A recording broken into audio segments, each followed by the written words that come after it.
Wonderful. All right, good afternoon, everyone. I hope you are all doing well. It's raining hard outside. I was wet a while ago. My name is Muhammad Noman, and I'm the host for today's Discourse. It gives me pleasure to welcome you all to the second Discourse series, organized by the Center for Educational Research, Innovation and Development, or CERED, as it is called, which is a research institute established at Wenjo Kane University. We have an interesting topic for discussion today: academics without borders, the lived experiences of international academics. International academics or scholars are professional university teaching scholars who were born in a different country and received their education abroad in most cases. There are a sizable number of such scholars in several countries. These scholars often move around from country to country for a number of reasons: better pay, better working conditions, higher positions, or simply because of their desire to explore diverse cultures and student population. Working in foreign countries brings numerous diverse experiences that vary from person to person. Each international scholar has a unique story to tell, from which we can gain valuable insights. However, the lived experiences of these traveling scholars have not been explored much. There are thousands of stories to be told, but limited avenues are available for storytelling. This interdisciplinary discourse attempts to provide one such opportunity for the four eminent international scholars to tell their stories and then try to make meaning out of it through a lively, informal discussion. We have with us these four eminent scholars who will share their personal experiences today. Please allow me to introduce them to you one by one. I'll begin with our keynote speaker for today, Dr. Jasveer Kaur, who is an award-winning senior lecturer at La Trobe University, Australia. In 2020, Dr. Singh received an international teaching recognition from Advance HE UK as a fellow. And in 2018, Dr. Singh received 2 La Trobe University Teaching Awards and the Best Presenter Award at the Global Higher Education Forum, Malaysia. Dr. Singh explores lived experiences of skilled migrants and international academics. Then we have with us Dr. Arjuna Ektur. I hope I'm pronouncing your name properly, Doctor. She is a specially appointed assistant professor at the Center for Global Initiatives, Osaka University, Japan. Originally from Mongolia, she received her PhD in transformative education from Osaka University and a master's degree in higher education administration from Syracuse University, USA, as a Fulbright scholar. She has been working in higher education for over 10 years, with the last 4 years at Osaka University. Her research interests include the internationalization of higher education, academic and student mobility, virtual student exchange, and international education and development. Then we have with us Dr. David Hoxett, who is the executive director at the College of Liberal Arts, Wenjo Kane University. David's area of specialization are 19th century literature, the Romantic poets, fantasy literature, science fiction, pre-Civil War American literature, critical theory, composition, and teaching with technology. He has written several books, and very soon we'll be launching one of his books, David. In addition to working and teaching at Wenjo Kane University, he has taught at 2 other universities in China and a seminary in South Korea. He enjoys traveling, biking, kayaking, hiking, and playing electric guitar. He has been training in Matsubayashi Shorin Ryu, which is a traditional Okinawan karate style, for over 25 years. And he studies and teaches the practical self-defense applications, bunkai of karate techniques, which is kihon, and traditional forms, kata. And finally, we have with us Dr. Amrita Kaur, Nikki, who is the program coordinator at the psychology department at Benjo Kane University. She has been in the field of education for more than 2 decades and has been living and working in 4 countries. While she teaches psychology courses to undergraduate and postgraduate students, her research interests are primarily focused on the scholarship of teaching and learning, which is SOTO, on students as partners, and theoretical aspects of teaching, learning, and motivation. With the introductions done, it's time to begin today's proceedings. We will begin with a short keynote by Dr. Jasveer Singh, followed by brief opening remarks by the other 3 panelists. This will be followed by an open discussion among the panelists.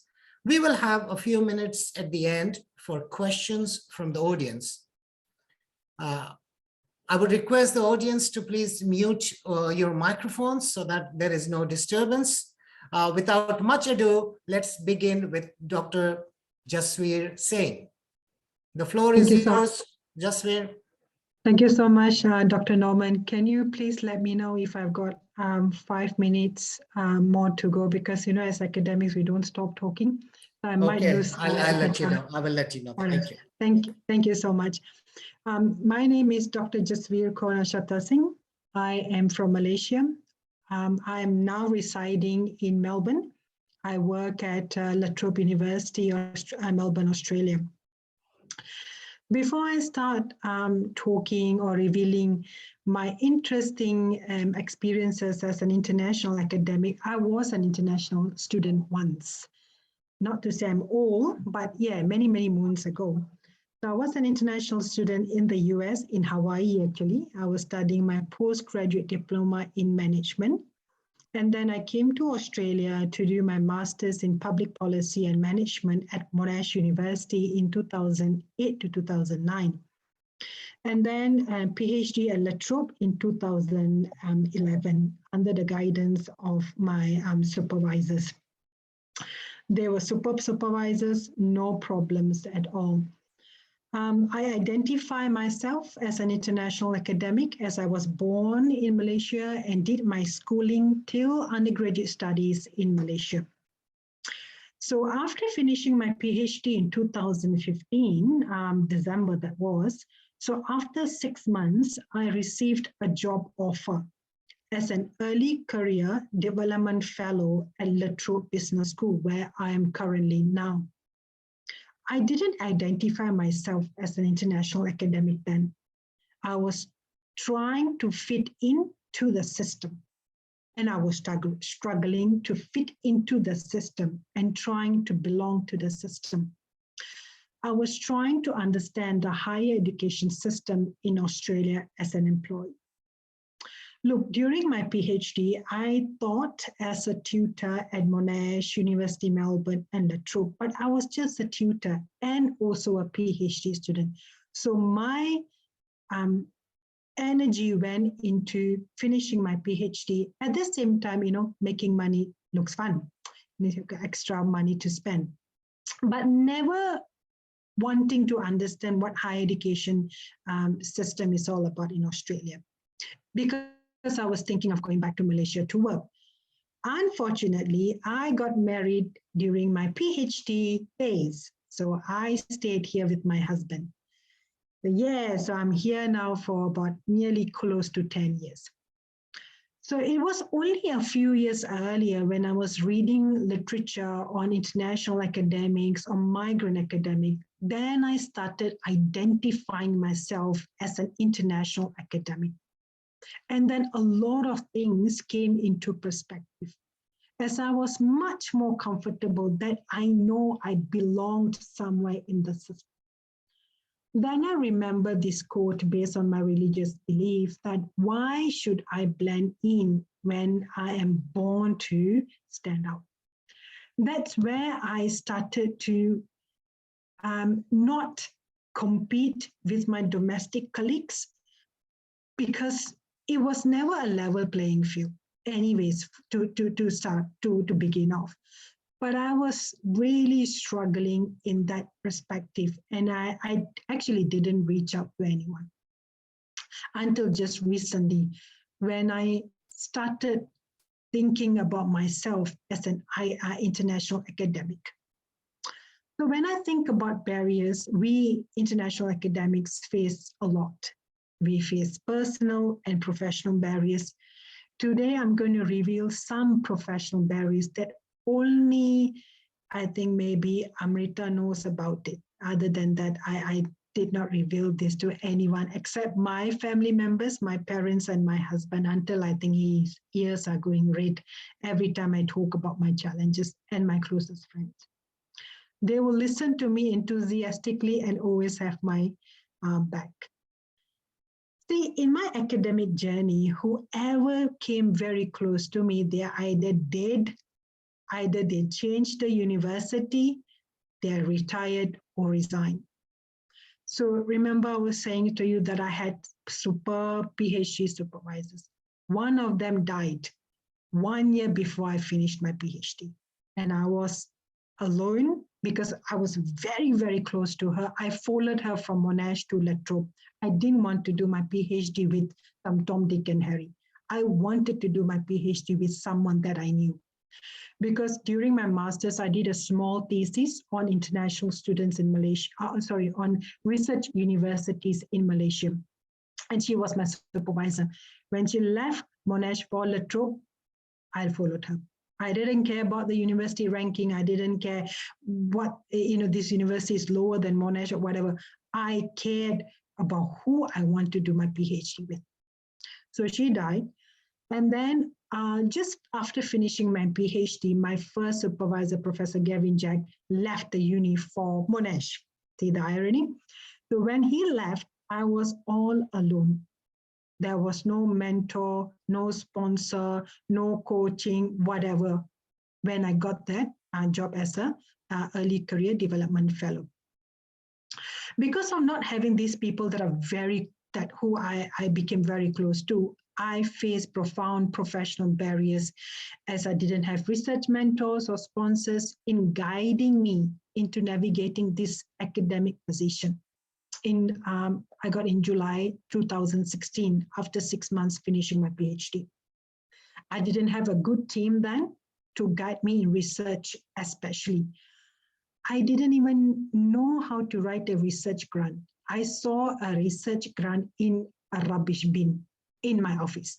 I'm like, oh, this sounds interesting. I might take it up and then, run with it. And I still have it in my folder in my company. I didn't know that I have to apply for grant. I just knew I came here to teach.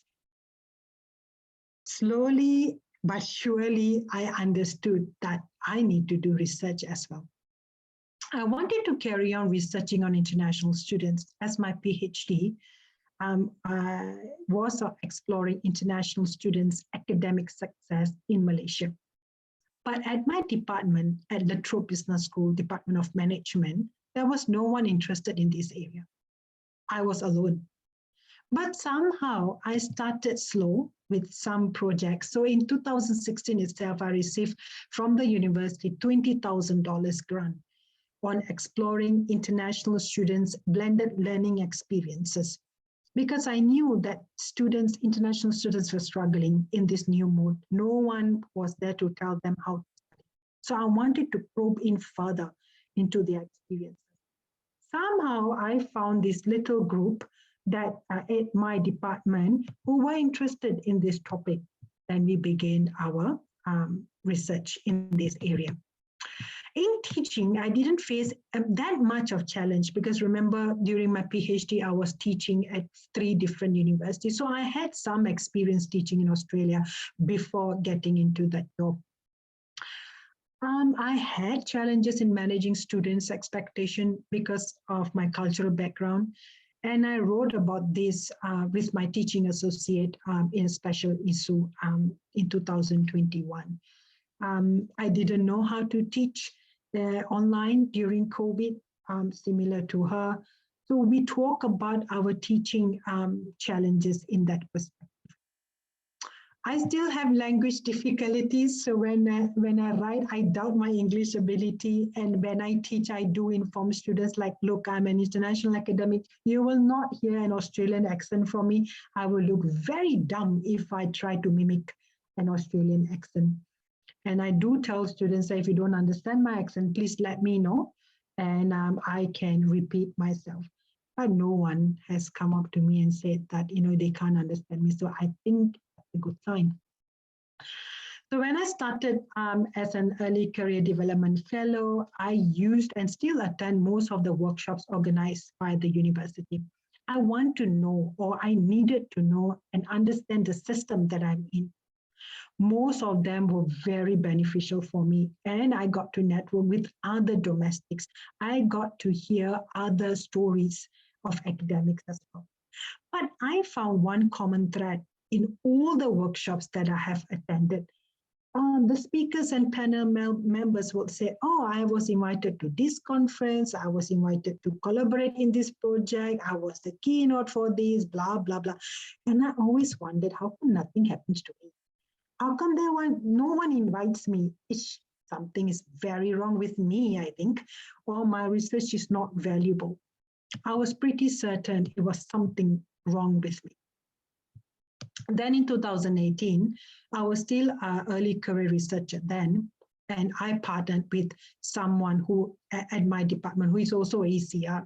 We invited professors from IT, from sciences, from humanities, and there was one prominent international academic who is a prof, and he said this in the workshop. He was also an international academic, and that struck me. What he said was, he was not invited to any conferences as a speaker or a keynote speaker or collaborative research. And I was thinking, hey, that resonates with me. And I was listening attentively. I wanted to know his secret recipe. And he said that, well, I create my opportunities. I will propose the organizers, my name, and then I will tell them, can you please invite me as a conference speaker and all that. And you know what? That worked for me. Since then, I have been seeking out to create self-opportunities for myself. I'm doing this with my own networks. I dare not do it randomly. I would just, email and seek requests and all that. If it happens, it happens. If it is no hard feelings. So that's how then I started creating self-created opportunities there. I had teaching mentors.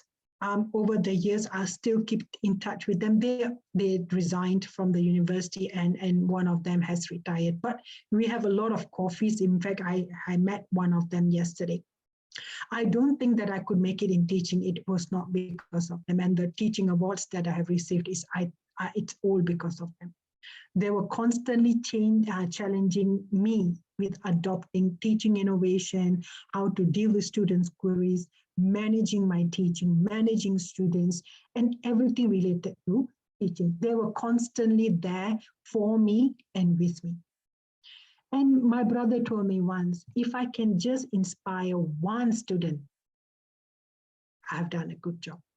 So when I always go with that expectation, just one. But when you see there are many, many students who, light up towards the end of the subject, and you feel that you're in cloud nine, that you have done a very good job in teaching. And as I have mentioned during COVID, I have never taught online. I have never studied online. I hate online.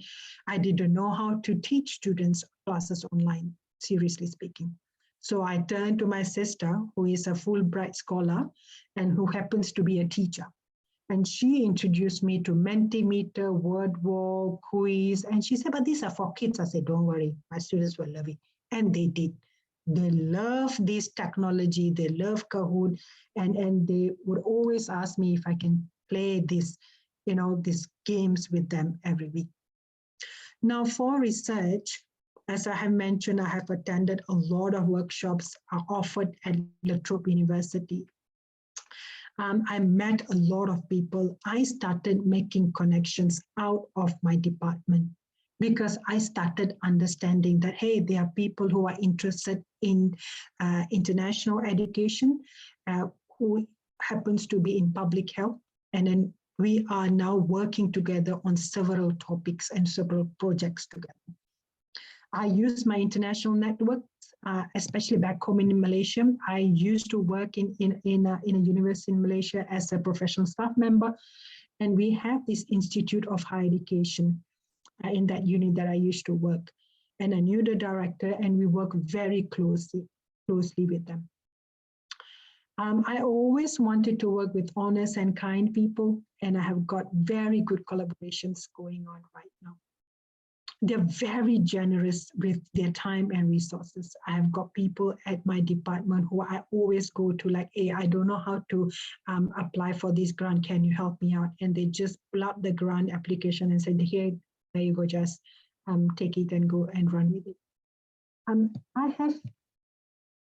I have always been surrounded with kind and honest people since I started. So I've got no. I'm in a place where I'm very, very good. But if you ask me this 6 years ago, I'll be like, oh my God, I don't know what I'm doing. I was like a headless chicken. I still stalk high-flying researchers in my career through their profile. I see their achievements and I follow and compare. And initially I was like quite scary. I'm like, oh my God, how are these people doing it? But I just want to validate what I'm doing is in accordance to what they are doing. It's not about a race anymore. It is now just about validating what I'm doing right. Because remember, I still do not have mentor. I do not have a research mentor till up to now. I have teaching mentors. So I then try to get into committees where I can assess grants so that I understand how to write research grants better. There are several successes that came my way. I have got the teaching awards. I've got the best presenter awards.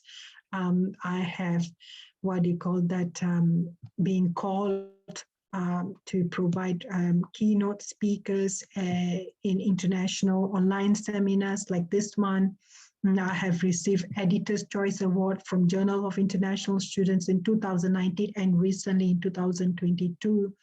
I've received grant more than 140,000 Australian dollars, international and national, several publications, and also have led few committees as well at La Trobe. I'm very happy and I'm very blessed whatever I've achieved so far in the last 6 years. But along these achievements, most importantly, I have met good, honest, and kind people who have helped me in my colorful academic journey as an international academic. And to end this, it's a journey after all. It's not a destination. So have fun and be kind always. And that's from me. Over to you, Dr. Norman. Thank you very much, Jasveer. So inspiring. And as you said, finding kind and loving people.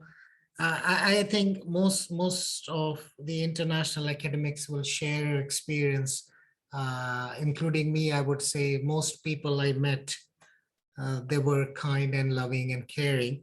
And I think that is what gets us going. And we'll come back to your experiences in a while. Let's invite David and see what he has to share. Over to you, David. Well, hello. Thank you so much for inviting me to speak and to give some impressions and ideas. I wasn't sure at first really what to talk about, and kind of like, not that I'm in any way near J.R.R. Tolkien, but kind of like his Lord of the Rings grew in the telling, my remarks today kind of grew in the telling as I was brainstorming. So I was reflecting over my experiences teaching and doing scholarship in China, in Nanjing and here in Wenzhou. And I was struck by a recurring theme, a recurring kind of border, if you will. It's interesting that this is a discourse on academics without borders, but I'm wondering to what extent we're each bumping up against different types of borders, maybe. But what kept reoccurring to me was my experiences on the marginalization of the humanities in higher ed, but particularly in China and what I perceive in Southeast Asia. And so I'm reflecting on sort of how we might demarginalize the humanities in Sino-American higher education contexts. Now we can sort of maybe debate this, but most people agree, or most people at least comment on the degree to which the humanities as a discipline seems to be in sharp decline, well over a decade now, not just in the West, but it seems like a global phenomenon. And when I came to China, I was struck by how particularly acute that decline seems to be in the Chinese academy, despite the rich cultural history of literature, philosophy, religion, art, music in China and in Southeast Asia. And it seems to me that the contemporary central planners, if you will, they don't seem to value the intellectual and cultural roles that the humanities play in societal and economic development. And so my experience in Nanjing back in 2008 at a Sino-American university, and also here at WKU, English studies, specifically in the humanities in general, are not taken very seriously by students, by many academics, especially those in non-humanities fields, and administrators. They just don't seem to be viewed as serious scholarly academic disciplines. Now, I'm not a social scientist. This might be just subjective impression, but I don't think I'm oversimplifying or misrepresenting the issue necessarily. You can do a quick search on academic articles, and a lot of ink has been spilled and continues to be spilled over the challenges that the humanities as a discipline faces in China and other parts of Southeast Asia. So my remarks that I hope will be brief will, one, look at sort of share my experiences, how English studies, while marginalized in Sino-American university context, ironically is actually central to the very success of the other disciplines. Secondly, kind of reviewing the challenges of purely humanities-based English degrees in China. Three, suggests that striving for universal human flourishing cannot succeed without serious humanities teaching and scholarship. And really the university is about seeking human flourishing. Well, we can't do that without understanding what it means to be human, and it's the humanities that allows us to do that. And then fourthly, maybe conclude with asking if globalizing the humanities or possibly seeking re-enchantment of the academy might provide answers. And that kind of ties into what Noman had alluded to, is my recent book is on mythopoeic fantasy literature. It's about re-enchanting our lives and imaginations. So number one, teaching ESL and composition, the marginal is central, right? At both the Nanjing joint venture and here at WKU, ESL and composition seem to be viewed as a necessary obstacle for our students, right? They have to get through these required courses to get to their major courses, is what they're really interested in. And the work is viewed as mainly service, and not terribly scholarly. In some cases, ESL faculty aren't even housed in academic centers. They're in student service programs, right? And a lot of the faculty, their terminal degrees are MAs, but administration kind of panics about that because when they're trying to demonstrate the scholarly elements of their programs, they want to count how many PhDs they have, right? Well, goodness, you have a large ESL or comp program where a majority of the faculty have MAs, that causes consternation, right? And unfortunately, ESL and comp faculty are among the lowest paid in the university, yet they spend the most time in the classroom, most time with students, grading drafts and doing consultations and so on. Yet without this essential language acquisition of the humanities and the academic work that goes into and the scholarly work that goes into that teaching, the Sino-American university simply could not exist, right? And really the ultimate aims of Chinese higher education in general, just would not exist, would not succeed without the core humanities discipline of language instruction, right? And whatever that language happens to be, right? Because discourse happens through language. Number two, undergraduate English degrees, the challenges of demarginalization. So ironically, it seems that the marginal is functionally central, right? But still is treated as marginal. Let's see, maybe as a way to demarginalize English studies, we can offer academic degrees to make it clearly part of the academic offerings. But English and humanities discipline in general just are not valued in China as such. In the Nanjing Sino-American joint venture that I worked at for a while, they didn't even offer an English degree, right? And here at WKU, we do have a strong English program, an English degree, but it's legitimated by its perceived professional practicality, right? It's legitimated by its perceived professional practicality. I had to throw in some alliteration there because I'm an English guy, right? So our purely literary degree is struggling, right? It's new, and we're struggling to attract and keep students. The linguistics degree is popular, but if we emphasize language acquisition and practical translation elements. Surveying our students, we found that to remain competitive within the university to attract students, we have to offer a dedicated teaching English track, and so that's what we're developing, right? So it seems to me that the way to demarginalize our program is to make it practical. But I'm left wondering what happens when we reduce the ephemeral elements of the humanities to mere professional pragmatism, right? So number three, humanities scholarship, right? Necessary for human flourishing.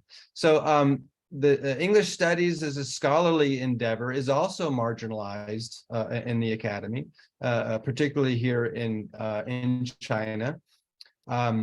In Nanjing and here in Wenzhou, the local, provincial, and international Chinese academic grants and research funding privilege engineering, applied science, hard sciences, social sciences.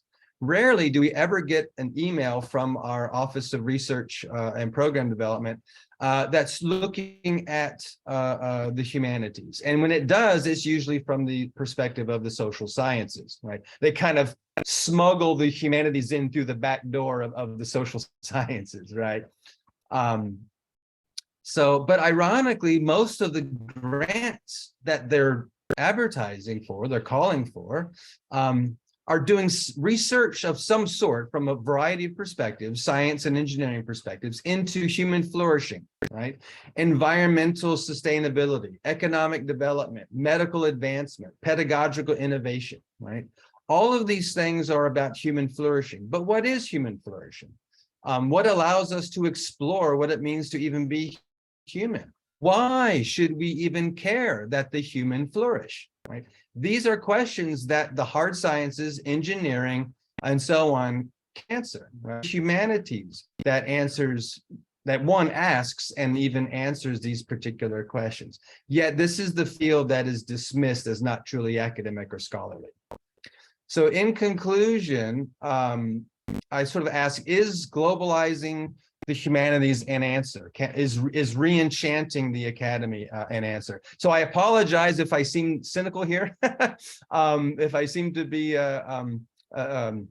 sort of on my own hobby horse here, but I'm truly not. All right, I love my field. I love the humanities. I love what I do. It's just sometimes it's frustrating to be in a context where the what I do, excuse me. Sometimes, is what I do is not necessarily valued or seen as centrally important to the work of the broader academy. So I'm wondering, some people suggest maybe we should globalize or internationalize the humanities to bring in multiple perspectives. Of course, that assumes that the humanities is somehow uniquely Western, right? But maybe that could be a way if we seek multiple perspectives to bring in, possibly. But I'm wondering if maybe it makes more sense to remove these boundaries, possibly by getting to the heart of the matter. In my view, the heart of the matter of contemporary society, of contemporary life, is the disenchantment of our lives, right? I just finished a unit on the never-ending story in my fantasy lit class, Michael Anda. Right. And one of Michael Onda's great quotes is, without fantasy, the world is ash. Right. Without fantasy, the world is ash. So I'm wondering, could it be that re-enchanting our academy and re-enchanting our lives might demarginalize the humanities? It's interesting that desecularization and the post-secular is actually a rising and thriving academic inquiry.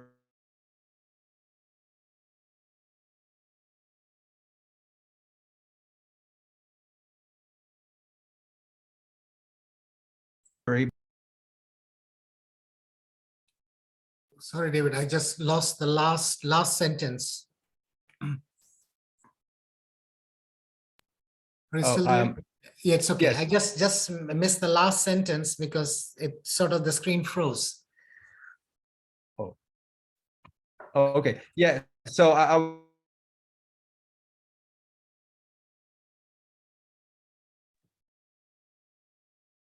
We can't hear. He froze. Yeah. Yeah.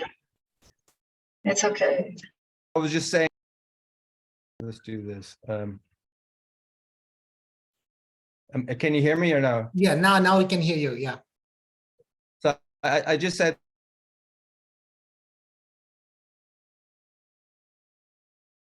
are emerging areas of inquiry, but alas, humanities and not elsewhere. So once again, these perspectives of disenchanting our lives and desecularizing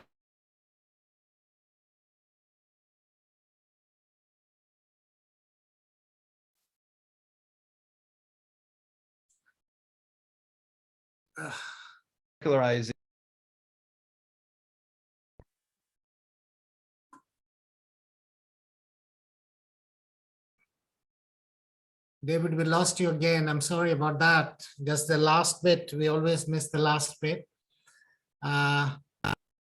It says your network bandwidth is low. The technological problems. Thank you very much, David. You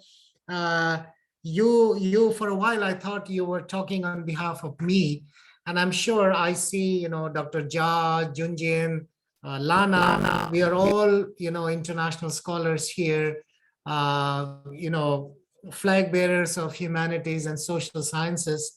And you mentioned that humanities and social sciences somehow have been clubbed together. I don't think because we are similar or same areas, because we are the same set of subject matters that are living in the shadow, constant shadow of STEM education. So we will come to that when we open the floor for discussion. Let's hear from our friend from Japan, Ariana. Please welcome, Ariana. Thank you very much for the welcome. And it's my pleasure to join you in the discussion. It was wonderful to join this journey of writing this book also. So I'm really happy to have this opportunity to talk about our chapter. I did prepare a slide. I don't know if I can share it or we are talking without slide. Okay, so I will. Oh, okay. I think I need the permission for that. You want to share Yes. this one? I did, yes. Okay. All right, let me try because that will help me time myself as well. No, you don't see it, right? Okay. Can you see it now? Okay. Okay. All right. So yeah, my name is Ariana, and thank you for the introduction earlier. I work at Osaka University. It's a national university in Japan. And I'm still in the early stage of my academic career in Japan. And I wanted to briefly go through my experiences, personal experiences, but I would be happy to talk later. So just my background, you've already covered in the introduction. I'm from Mongolia, graduated from Mongolia for my college, during which I studied in the US for a short term, which really opened my eyes on various different levels. And I worked in Mongolia for some time in education sector, during which I also created a family. And then with the family, we went to US. So from Mongolia, going to another one host country, US, with a child, and then going back to my home country and as a returnee, and trying to really like make so many changes in the home country, in the academia also. But the timing wasn't really correct. And then we needed also higher degree, PhD degree, to be, for our words, to be taken seriously. So we then became 4 of us, and then 4 of us went to Japan to pursue a PhD. So both my husband and I did our PhDs. And then today I will be just talking about my personal experience, but we came to Japan without knowing the language or the culture, and finished our PhD during this time. And after graduation, I got an offer to work at the university as part-time researcher. And because it's part-time, I needed to juggle with other part-time jobs. And so both my husband and I, we were working in different places, organizing conferences while trying to also pursue our research. It wasn't funded. Teaching English for children to adults. So doing all sorts of things, but also trying to pursue our academic career. And then after a year, I received a full-time contract at the same university. And I've been working here as an assistant professor as 3 years now. And so, yeah, with my very limited short experience, I just wanted to talk a little bit about my, my barriers and what opportunities I identified and what kind of strategies I utilized to overcome these barriers. So just a few things. Language was a big barrier, not just like knowing the language to survive in the country, but really efficiently communicating within academia, not only just Japanese language, but also really knowing how to communicate and to understand the cultural norms, to also efficiently communicate with different levels of stakeholders, like senior faculty members or administrators, And that was very different from what I experienced in Mongolia or in the US. And also, my post was not in a school or graduate school, so I didn't have a visible teaching or research responsibility, which is very different. It's my post is from a project, so I am evaluated based on my contributions to education, research, social contribution, and administration. But so because of this evaluation, I have small tasks, but they are not very visible. I wouldn't have like a course to be in charge of, etc. So, but for a faculty, early career academic, I needed these types of experiences to build my profile and in the future to promote myself. And yeah, I identified various different opportunities, including formal and informal support systems. So at the university, we do have research grants for female academics or researchers with young children. And that is also connected to institutional and national policies to support, for ranking or for equity, gender perspectives. And there are various types of external grants that also support early career academics. And the university also has a system that allows researchers and faculty members to teach outside their own affiliated centers or institute within the university. So I formed what strategies I used. I formed together with other young female academics, foreign academics.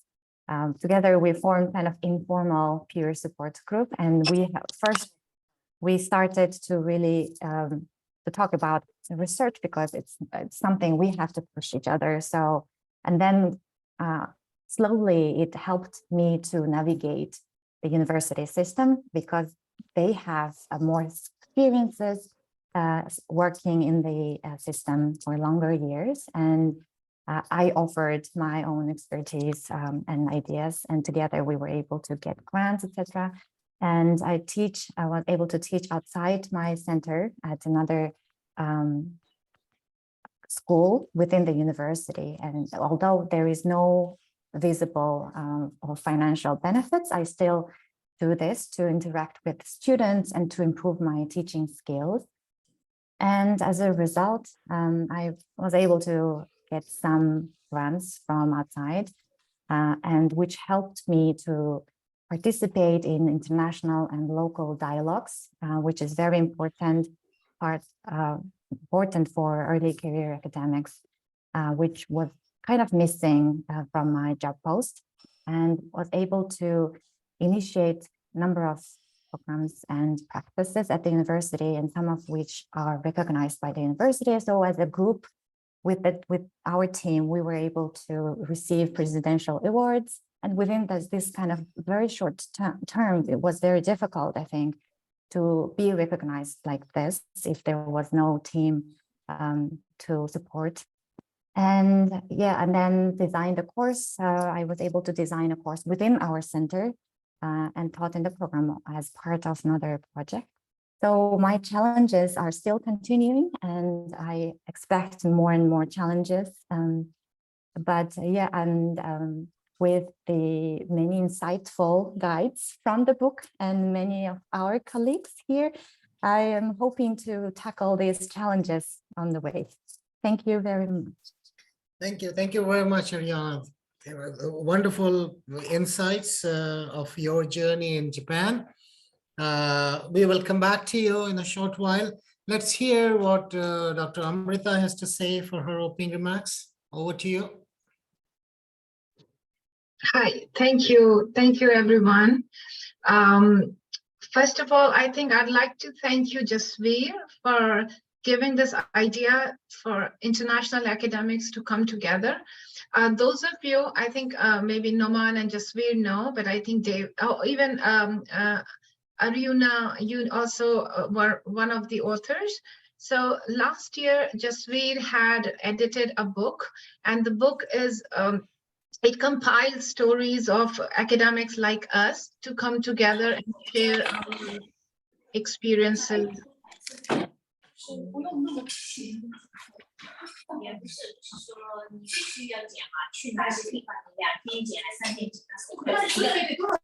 Okay, because I'm also the administrator, I was finding this person and muting the person, right? So Jasveer had given that opportunity to write that book, which puts together the reflections and stories of scholars, with what she calls in her book Without Borders. And in the beginning, Noman described the characteristics of borderless academics are just like borderless doctors and engineers who do not belong to the place they work. So they often go, they often go abroad, and they were, okay, I think just really showing that book, Academic Mobility and International Academics. Yeah. So thanking Jasveer in a sense, because it is not our primary area to stop and think who we are in terms of our identities. And we just think we are scholars and our job is to teach and to conduct research. But it was a great opportunity for us to stop and think about our identity, who we are, and where have we come, and the journey. And it was like amazing to hear Jasveer. I know you, so yeah. I mean, there were less things that surprised me, but it was amazing to hear David. Like, I meet him very often, but we do not talk about our perspectives on humanities or sciences. I think people in China maybe don't see that, but when you hear David, then you come to know, oh wow, David as an American in a Sino-American university, this is what his stand is about. And also, Ariuna, you were talking about your challenges of staying in the US and then coming back together. So these kind of opportunities let us redefine ourselves. I also like, Jasveer, when you said you did not consider yourself as an international academic. And I started asking myself, oh, when was that when I began to identify myself that am I an international academic? Because the audiences who are listening to me, I was like barely 23 when I left India, and then I went to Thailand to teach. And I think I became international academic then, but I did not consciously decide that this is my identity. It just happened to be, I was there, and somehow I met my professor in Malaysia. She insisted that I enroll for PhD, and there was no need for me to enroll for PhD, but I thought, yeah, I should. And I finished my PhD in Malaysia, and then my supervisor was the vice chancellor of that huge public university in Malaysia. She insisted that I come and I join academia. So I'm still confused if I'm an early career or I'm a very old, I don't know who I am in terms of an academic. I've been working for 25 years, but I've been in academia less than 10 years. However, it's a good opportunity to to stop and to look back and put together our experiences, challenges, barriers, and to redefine our identities. And I think that really gives us clarity. Like listening to David, I never thought that people would look at humanities and sciences from this perspective. And talking about challenges and barriers, I think I always see that the benefits outweigh the challenges being an international academic. And when I talk about benefits, I mean the opportunities we get to work with diverse institutional cultures, diverse faculty, and diverse students. Now, these diverse experiences not only contribute to my discipline, but they also contribute to my own understanding of who I am as human. Because I think if I sit down and I list down the different types of people I've worked with and different types of students I've worked with, it is going to be an extensive list. you meet people from different disciplines, and institutional cultures are something which are super interesting for me. Like in Thailand, the educational philosophy was completely different. And the focus of education was completely different. The way people functioned in the in institutional culture was so different. And then I was in Malaysia. And Malaysia, like it's a so-called education hub coming up in Asia. The policies, the higher education policies were, I would say, were amazing. And I think whatever research experience that I currently have, I think it came because of the national policies that Malaysia stipulates, irrespective of you are an international scholar or you are a local scholar. And then happens went to Cale University, which is a Sino-American collaboration. And it's an interesting mix of two cultures. While the curriculum is Western, but the implementation of curriculum is in Eastern settings. And you meet colleagues who come from different parts of the world. And it has given me a lot of understanding about myself, and also it has enriched my own discipline. I teach psychology. And it's such a great opportunity for me to talk to students and faculty members from different backgrounds, different cultures, different experiences. And because I've never been in my own country, I've never worked in my own country, I cannot really compare what it is like to be in your own country. And I'm sure the only challenge that I can see as I grow older is about stability. Being an international academic, we are never sure that how long are you going to be in a particular institute. We're always moving, and we're always ready for different, new workplaces and new policies, especially higher education scholars. We have to deal with the local policies. We are not just, we do not limit ourselves to institutions only. Again, I'm going back to David, like what David was talking about, his worry comes from a bigger perspective. Not only, it's not an institutional perspective, it is the entire cultural perspective that people give more importance to sciences rather than humanities. So we will keep moving places as international academics, and we will keep facing different challenges. But those challenges will keep redefining our identities and as international academics. Other thing what I've learned in the past and I'm learning currently is you do have a lot of disadvantages because of the diversity, because you are thinking something else and people next to you are thinking in some other direction. But I think Ariuna was also talking about how did she make space for herself to thrive in that newness. I think this is what I have done wherever I've been, like in the last, like in the 4 countries I've worked with people and institutions. Yes, there are barriers. I think I love if people would like to read my book chapter, and that's how I have defined the 3 different spaces. But how did I navigate myself in last 7-8 years and build myself? Like Jasveer was telling her recognition, we are not here boasting, but we are telling people that as international academics, we do not have stability. We do not have a lot of support. For example, in Malaysia, I was not allowed to supervise a student as an international academic. I was not allowed to hold a leadership position as an international academic. I was not allowed to lead a local government grant. So there have been lots of challenges and limitations. But how did we navigate those challenges and created our own niche? I think this is something that many people would like to learn. I've got a couple of students here who are like junior and senior year students, and they would like to be scholars and they would like to work outside of China. So I think this forum is a wonderful forum. I can see Vivi smiling. This forum is a wonderful forum for Vivi to see and to hear how people from different backgrounds live in different cultures, and how do they how do they interact and how do they find their own spaces into all of that.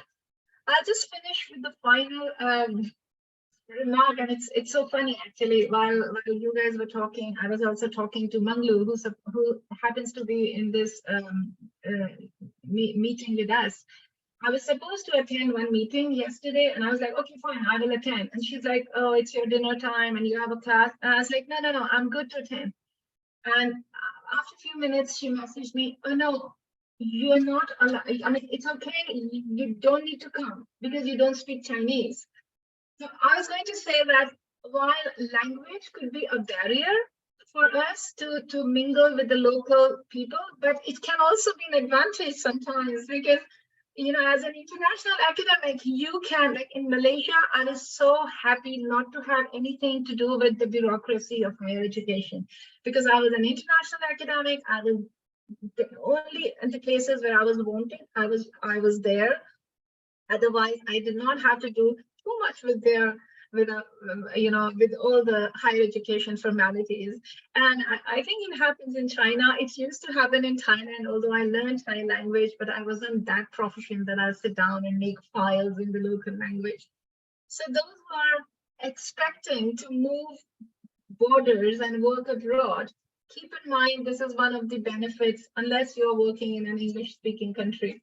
If you go to a country where they don't speak English, this comes as a benefit also. You know, you can save a lot of time not doing administrative tasks. So yeah, there are challenges and there are opportunities. I would overall look at this journey as a very meaningful and rich journey with lots of wonderful memories. Given a chance to do this again, I think I would take this path. Yes, I would not want to be at one place and yeah, finish my career there. That's it. Thank you. Thank you very much, Nikki. Now, you mentioned a few things. One thing you said, students are there, and then you also spoke about diversity. Yesterday, I had a class, my organizational theory class, and we were talking about diversity, and we watched a TED Talk, and where there was one research which said that organizations which are diverse, they tend to be 35% more productive than the organization that do not have diversity. And then we had a discussion and in the classroom, and we were looking at why this happens, why when there is diversity, the organization seems to prosper. And through our discussion, we learned that, you know, people are different. If all the people think in a similar fashion, new ideas won't come in. But if there are 10 people and there are from 5 different cultural backgrounds or nationalities, there will be people who will have a different way of thinking. Like when we talk about thinking outside the box, that is when thinking outside the box happens. Otherwise, if we are all from the same place, we are inside the box. So there won't be any outside the box thinking. So diversity is indeed a blessing. I would always take it without blinking my eyes. And I think one of the blessings of being an international academic is this, that where else will I be working with people from, 20, 30 different countries, different in every way you can think of, language, culture, religious beliefs, attitudes, and that makes you richer. And I'm sure all of us sitting here who are international academics would concur to this aspect of being an international academics. For students who are here, I'm sure some of you, if not a lot of you, would be one day traveling scholars like us, working in different universities around the world. And some of the experience that we have shared in this short session, or we are about to bring in a few more points, will be valuable for you. So now coming back to, Jasveer, you spoke about making connections. And I, just like you, and I think Ariana was also saying the same thing, making connections. I think one way that we work around the initial problems is always by making connections. because otherwise in a foreign country, we are lost, right? And then David brought in the issue of humanity being sidelined and overshadowed by STEM education, and we are humanities scholars. So my one question would be, and I would begin with Jasveer, and I will move myself out and see how all of you are sharing, that when we talk about diversity and we talk about the blessings of diversity, does diversity ever affect you in your work as a scholar? You think that I wish there were less diversity so I would be able to perform in a much better way as a scholar? Or is it a blessing? I would begin with Jasveer, and then floor is yours, the panelist. Where I am, Literal Business School, we have got more, I think nearly 70 to 80% of our academics are international. And I love to talk to them in different languages. Like being a Malaysian and Punjabi, I can speak in Bahasa Malaysia, Bahasa Indonesia, Punjabi, and Punjabi is similar to Hindi and Urdu. So whenever I meet them, I talk to them in their native language. And I feel belonged in that perspective, and not forgetting English as well. And what Dr. Noman is saying, that, diversity then creates out of the box thinking. We meet so many people from all around the world. They bring their culture with them. They bring their own thinking with them, which enriches my teaching and also my research projects as well. Because I will never think in that way what they are thinking, or bringing their diverse ideas on the table. And also we have to be very sensitive when we talk about bringing ideas which are diverse. Sometimes it is not inclined with your values, but we would have to be very mindful that they are not saying this because they want to hurt you purposely or what, but they're just saying it out loud based on what they have experienced and what their culture is all about. And to have a colorful academic journey, you need diversity. Otherwise, it's very bland, isn't it? It's like a congee, very bland, white rice, but you have to put something inside to make it colorful. Yeah, well said. Yes, yes. How about you, David? What would you like to add in this? Well, I would say that diversity is definitely a blessing, but it's also a challenge, right? Because it's very easy to hang out in the familiar and to feel secure within the familiar. It's when you step outside of that, is when you invite difference and different opinions and different perspectives. That's when it becomes more challenging. But I'm reminded of the saying, iron sharpens iron, right? I mean, you end up becoming sharper that way. How it's affected me many ways, but one, in my teaching, for example, coming to and teaching fantasy literature, teaching romanticism, and next semester will be science fiction. I purposely worked in assignments where the students had to take some of the key concepts and ideas that we're learning about these more Western literatures, and how can they apply some of these ideas to Chinese literature and culture. And it's been absolutely fascinating to see how the students are seeing and reframing some of their own cultural artifacts through the lens of romanticism and what that means. But then also allowing me to rethink what is romantic with a capital R, right? Sort of reimagining and re-envisioning what is fantasy, what is romantic, by having these types of diverse and intercultural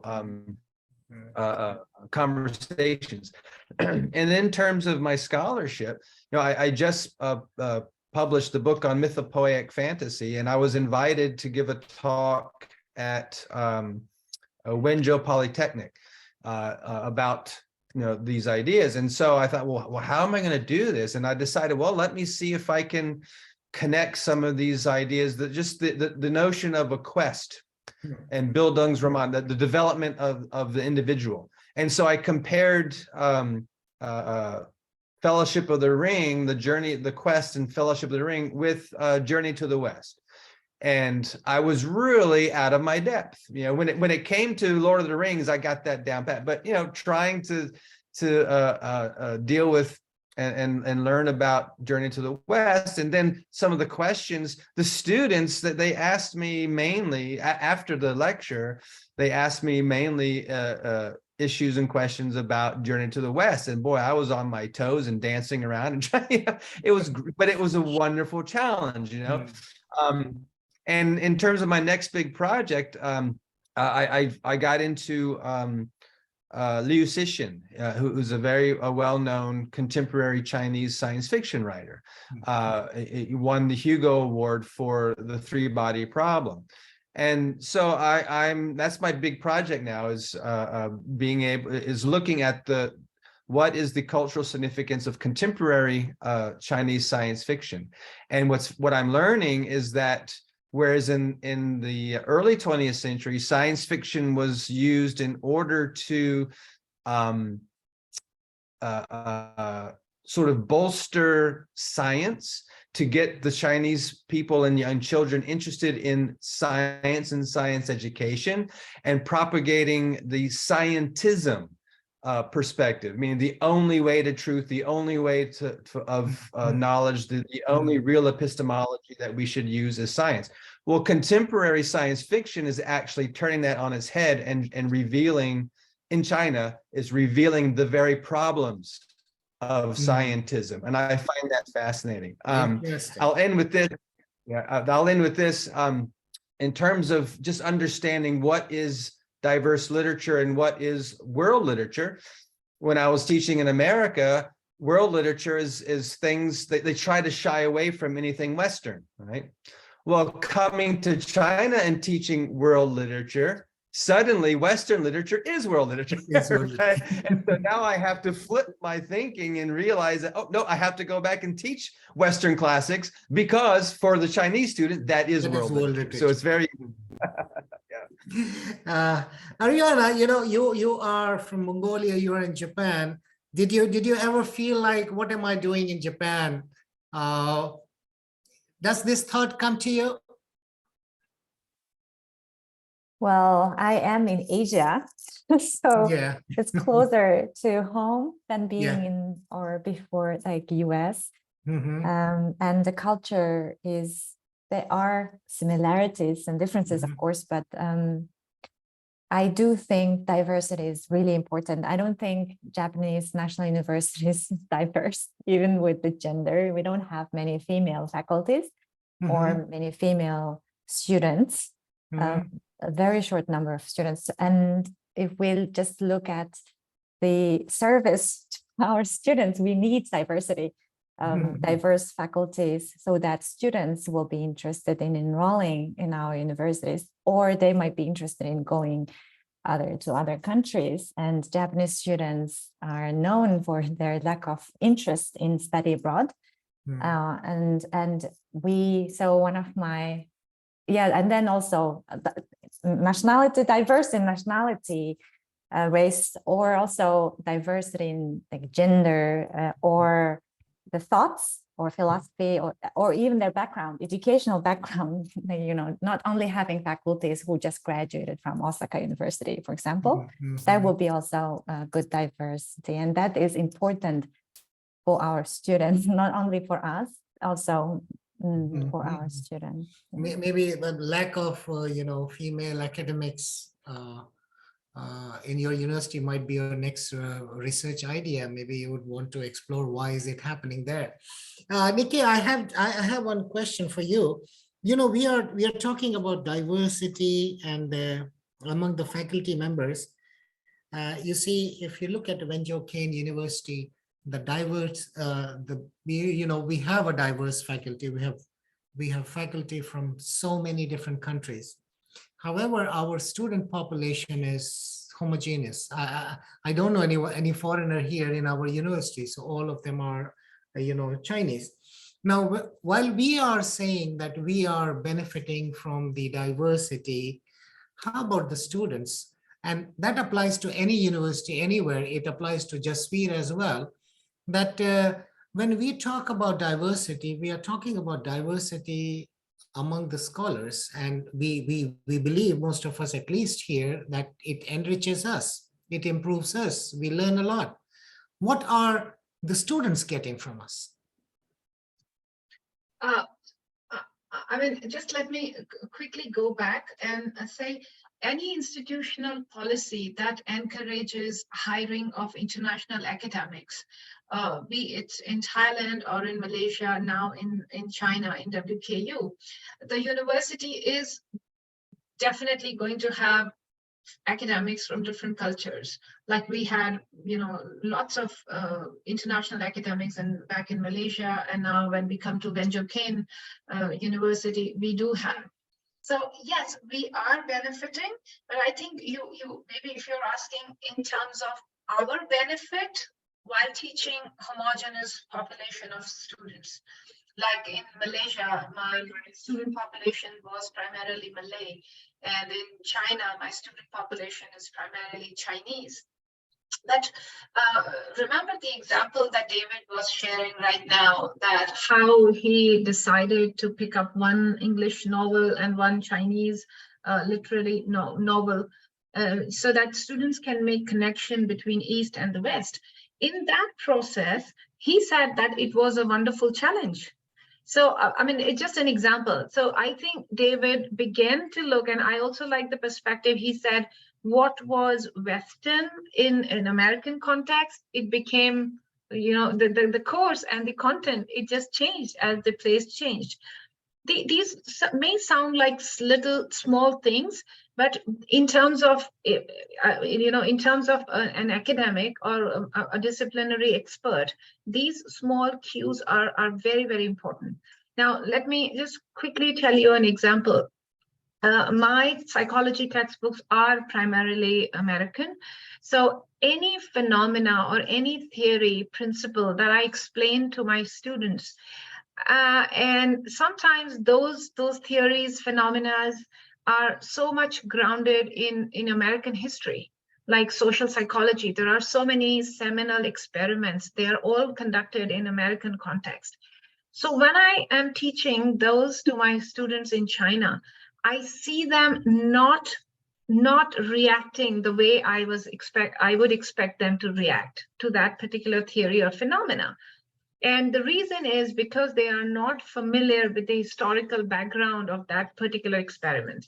And that is a challenge to me, like David was saying, that was challenging to him. And those challenges make us dig much deeper into our teaching content.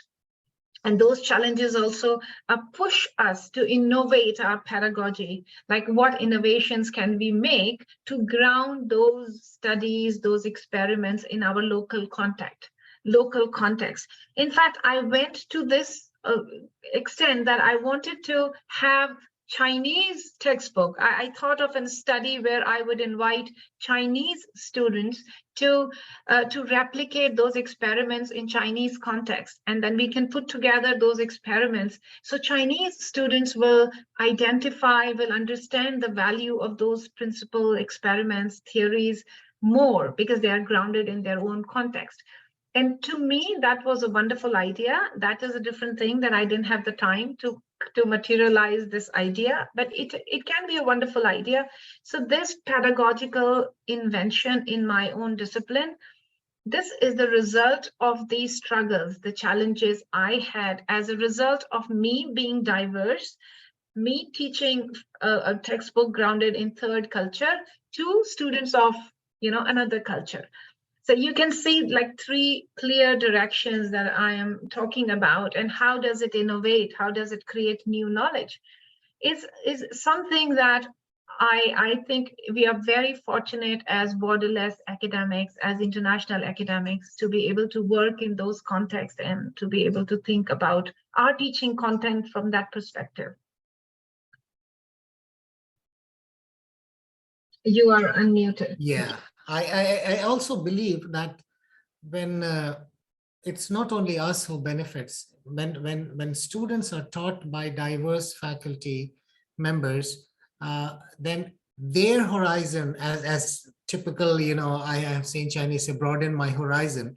So actually, they literally broaden their horizon because, they are taught by faculties from so many different backgrounds, so many different perspectives. So their experiences become richer as compared with when they were taught by people from only one cultural background, be it Chinese or American or Indian. I'm not talking about that. I'm talking about just single perspective. And I think the world, the way we are moving around, we are talking about globalization, localization, and all those words. We need to prepare our students for that, because if students are not prepared, the initial shocks that we experienced when we became, for the first time, international academics, they would also be facing. Now we have little time left, and I know some of the people in the audience are eagerly waiting to ask their questions. So this is a time you can unmute your microphone and go ahead. The floor is all yours, all the audiences, member of audiences. Please go ahead. Anyone?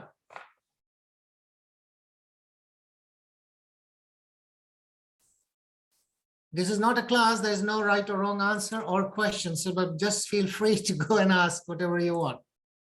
Thank you, Professor. I have one question for all of our great and brilliant speakers. I have one question about when you first get a new offer, when you first come to a new city, how did you build your relationship and how did you build your social network to begin your research? Because as a social science research, you need people to support you. You need to collaborate with some local institutions to start. So how did you do that? A very good question. Amita, you want to go first? Please go ahead. Just ask. I'm doing this. What I started off is, as you know, at my department, no one was interested in looking into international students in the international graduates research area. I went out then. I went out to other institutions. I read these professors' papers, and then I would say, I read your paper. I'm very interested in this area. Can we meet up? We did. I did that for the first 4 or 5 years. We go for coffee and all that, but nothing materialized. Because in Australia, how it works is they have got their own research teams already. You need a sponsor to introduce yourself. And remember, I didn't have any research mentor, and I still do not have. So I had to work very, very hard to take off my research. I then started going back to Malaysia, going back to my roots, going back to the people that I know that will help me, like Amrita and also other colleagues from Malaysia. And then after that, I had that confidence in emailing people internationally, like Professor Krishna Bista, who is from the US, who is a big name in international student research. I just emailed him saying that, look, I'm an early career researcher. Can we meet over Zoom? I really need help. And he has been such a blessing. He has been such a helpful professor in my career trajectory. So I would say that know the people in your area, reach out to them, have coffee if you can, or virtual coffee if you like. Many of them are very, very kind. They will say yes. Many of them are very, very approachable. I don't remember one saying that, oh, I've got no time. None I can think of. That's how that I built my social network. And always remember, like someone said, it's like a magnet, isn't it? So if you are an honest and a kind person, you will attract honest and kind person as well. You don't want to attract people who will take a lot from you, but not mentor you in that perspective?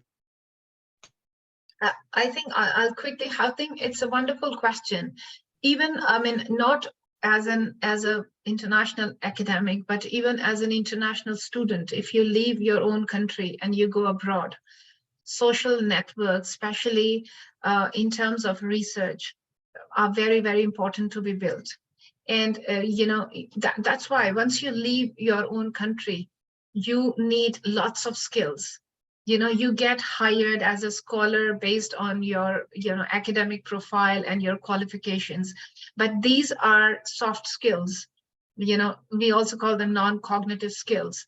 And to be able to thrive in academia, you need to have these skills. And that's why I say it was a good question. And these skills, I believe, can also be nurtured. You can practice. Like Jasveer just said, you know, we sometimes call it making a cold call. So, you know, you write to experts. So when I first came to academia, luckily, I think, as I said, Malaysia has a very good system in place to support early career researcher, regardless of the fact you are a local academic or you're a foreign academic.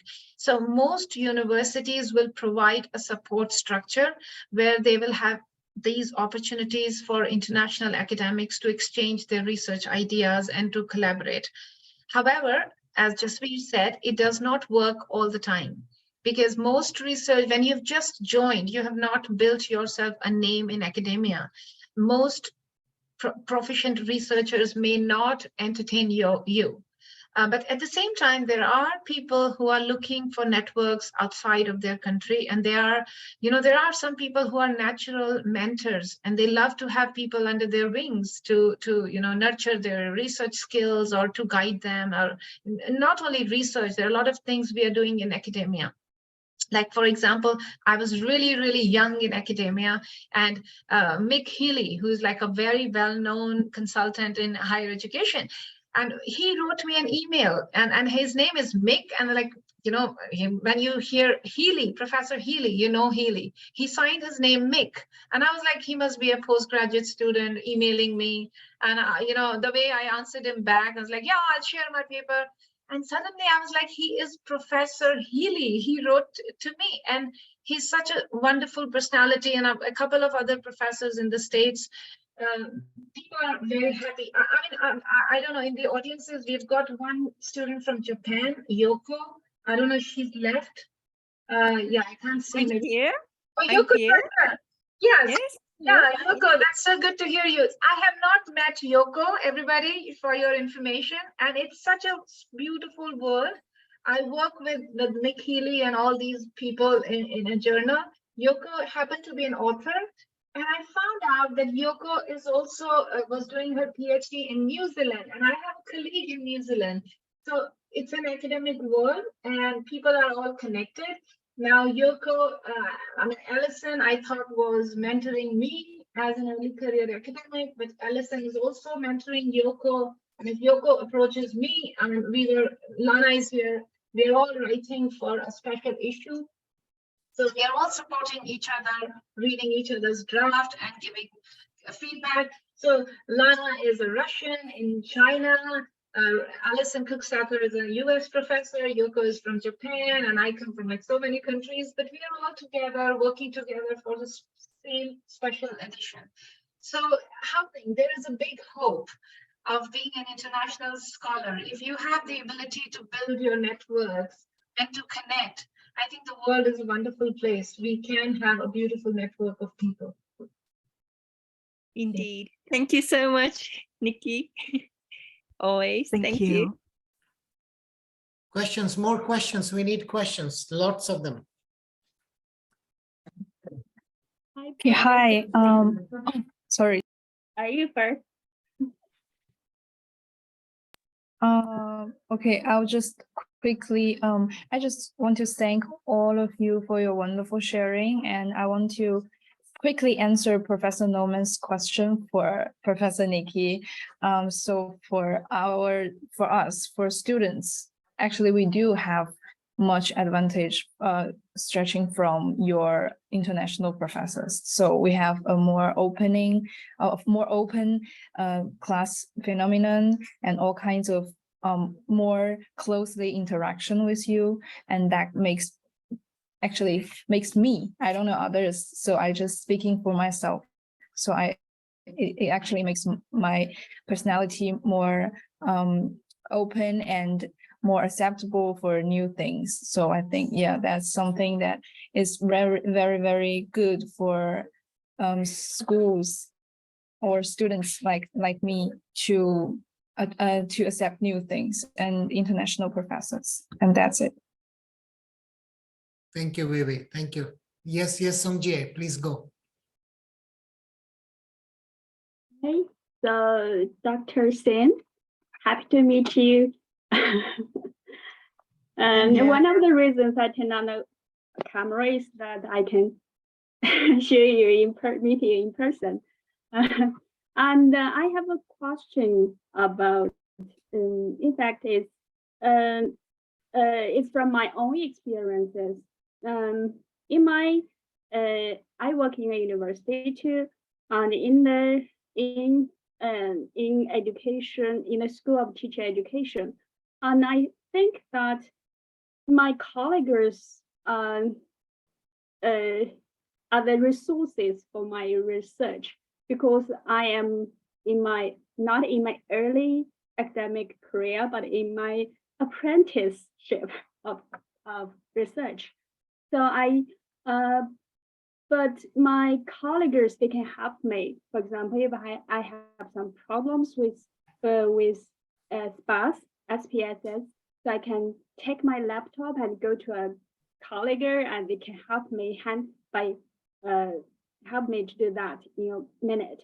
And if I do have some problem to find some informants, and they can recommend me their connections. So do you have this kind of colleagues in your university or department?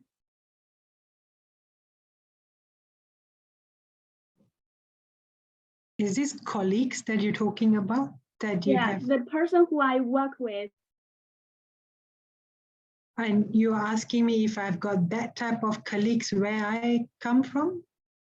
I mean, do you have that kind of colleagues you can turn for help when you need them? Yeah. Yes, my head of department is very, very approachable. So truthfully, I didn't know how to use NVivo, so she helped me out with that. To have this word cloud on NVivo.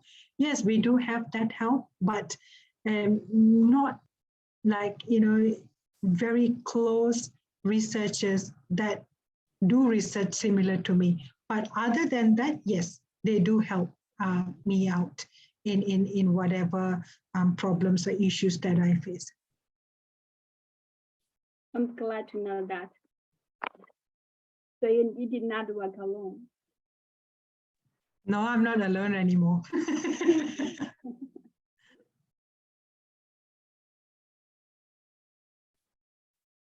Anyone else has any question? I have a question. Yeah, please go ahead. Hello, Professor Norman. Hello, professors. Actually, I'm a graduate student, and I have a question about because some of us, we don't know after we graduated if we choose to continue our higher education or we choose to work. So if I choose to go further on the higher education, how do I know that? Because most of you are already professors, so when you entered academia, your goal is to connect to the certain professors and to reach the person working in this field. But I'm still a graduate student, so how do I know what kind of directions and which of these professors I need to reach to? Because I haven't known my research direction either yet. I mean, so how do I know who should I contact or what kind of research direction I need to go to, or did you find your research directions during your studies, or did you set up your goal in the beginning of your graduate year? Yeah, thank you. You all want to go first, Amrita, Ariana, or David? Yeah, I could say real quickly. For me, I was actually a pre-med.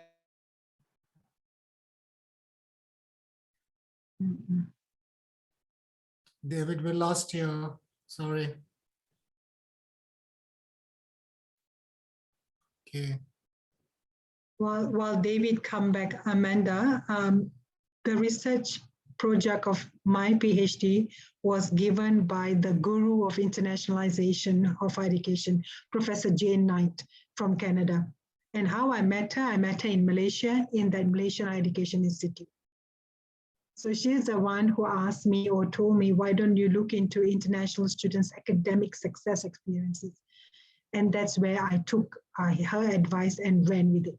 That's how I found my home research. David, over to you. I was just waiting for you. I think he's still frozen. We can just see David. All right, I can quickly, chip in my answer, Amanda. I encourage even my undergrad students to, of course, I do not want them to hurry up and identify their research area, but I encourage them to seek and to ask this question to yourself. What interests you more? And in graduate studies, you have lots of opportunities where you do small research projects and you engage in a lot of reading activities. And I think that's the right time for you to ask a question to yourself. Am I enjoying it? Or is it something that I'd like to pursue further? So it is always a good idea to really narrow down your area. During your, of course, undergraduate studies is a little bit too early, but in graduate years, it's a good idea if you are planning to pursue your PhD to identify your area of your interest. Now, there are two benefits to that. One is you will conduct your research and your studies or your readings surrounding the area that interests you the most, and you can carry forward that knowledge to build up your PhD dissertation on it. So you would not like to have focused on something entirely different in your graduate studies and having to do PhD in something very new. You should seek a connection. So once you identify that area, okay, how did my supervisor help me build these kind of networks or connect with people? Is once I had decided I'll be working on self-determination theory in psychology, then I started reading papers in top journals by scholars. And then I started emailing those professors and asking, their perspective, or maybe asking a paper from them to read. And that's how you get in touch with the scholars in your areas. So yeah, that's a small advice, and this is how you can start building your focus. We have one last question. Thank you, Nikki. We have one last question. Jane, would you like to ask it directly, or should I read it? Oh, David is back again. Could you hear me? Yeah, I can hear you, Jane. You can ask a question now. Yes. Yeah, okay. Thank you so much.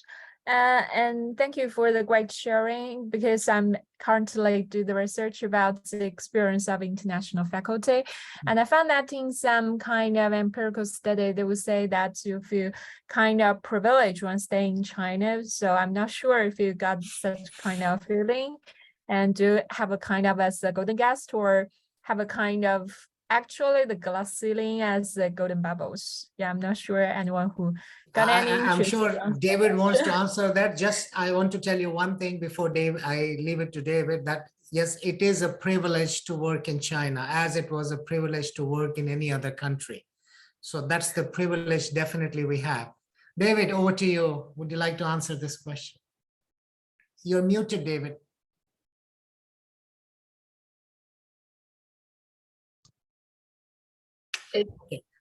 Okay. David is not there.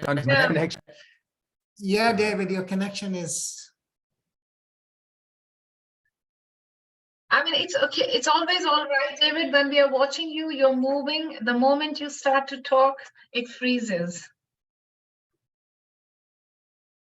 Okay, let me finish this because I think we're over time already. Sorry, Now, hold on. Jane, that's a wonderful opportunity for you to connect to Dr. Jasveer after this talk. Dr. Jasveer, because you both share your research areas, and this is how the connections are made. So it was a live,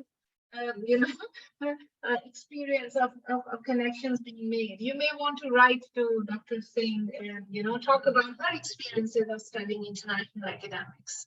Yeah. all right. Now you mentioned, golden guest or foreign talent.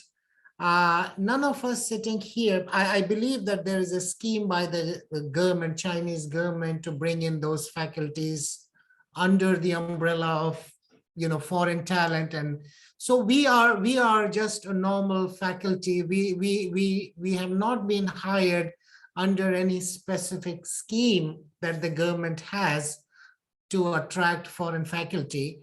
So I would not be able to answer that question, but I would still be able to answer you what are your experiences about China.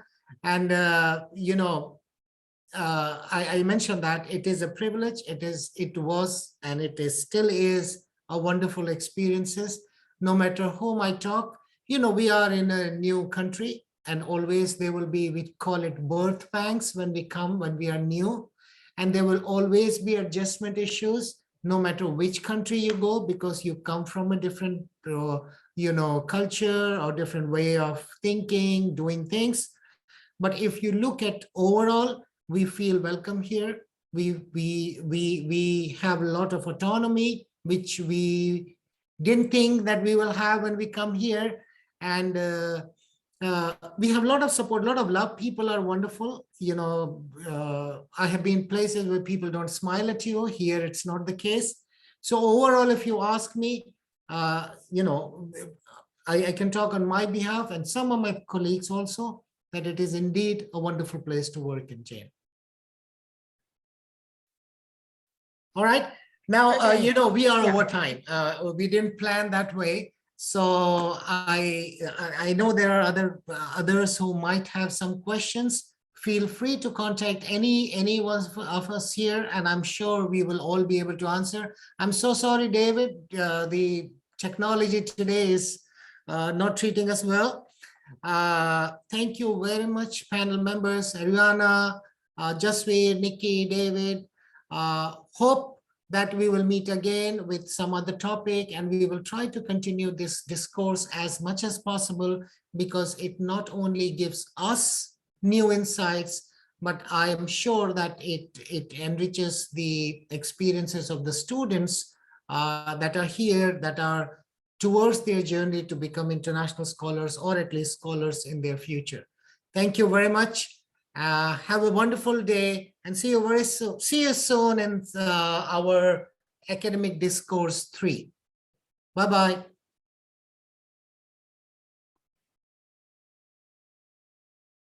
Thank you. Bye. Bye. Bye-bye. Thank you. Thank you very much. Thank you. Bye-bye, everyone. Bye-bye.